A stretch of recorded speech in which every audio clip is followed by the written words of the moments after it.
Dr. Ariane from the Movement Paradigm.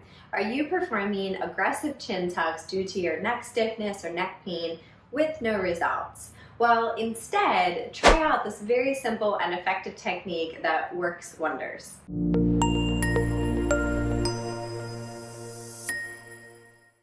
As a physical therapist for the past 12 years and being in the movement industry for my entire career, I've realized that chin tucks are prescribed so often, and I feel like they are often very aggressive. So we're bringing the chin back to try to correct this forward head posture without necessarily thinking about our root causes of why we might have that in the first place.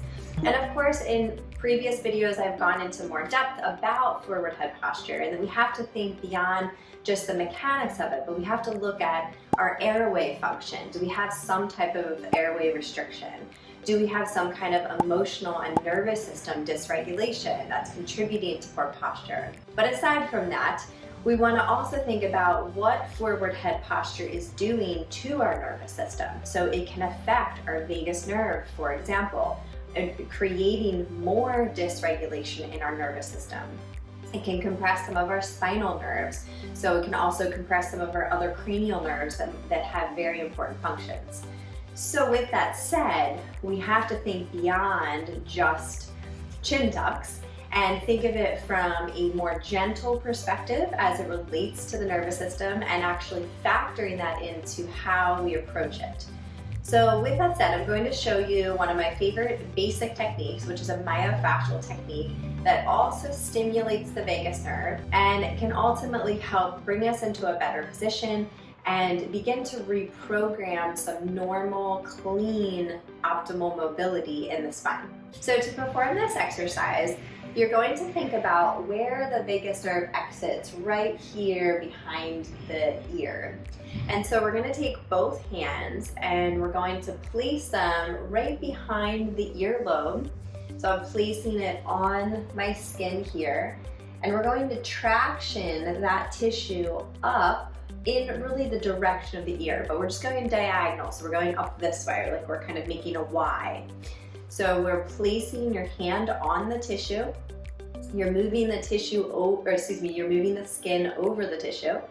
So tractioning it up very gently, and you will almost immediately or shortly thereafter feel a sense of relaxation. That could come in the form of a sigh, a swallow, or a yawn. It could just feel like a simple sense of relaxation. Once you feel like you're able to do that, you should feel, I'm going to turn to the side, you should feel like you're actually placing the neck in a more neutral position. So once again, I'm taking the skin here, I'm tractioning the tissue, and you can see how I'm actually pulling myself into this natural lengthening of the spine. Once you assume that position, then from there move through just gentle range of motion. So forward bending, backward bending, rotation, and even side bending. And so what that will do is really give good feedback to the nervous system, because you're actually stimulating the receptors in the joint and signaling to the brain that, hey, this is a good position, this feels safe, this feels pain-free. So that's really important. And begin to incorporate this exercise during the day. It's really easy. It only takes, the better part of a minute to do. So I found it to be very, very effective for many of my patients. I use it myself. So I hope that you found this helpful. If you did, give it a like, give it a share. Of course, subscribe to our YouTube channel, The Movement Paradigm, for our weekly tips on mindset, nutrition, and movement. And if you need help with your body, whether that's gut health or that's your movement and pain or injury, please reach out to us. We would love the opportunity to help you.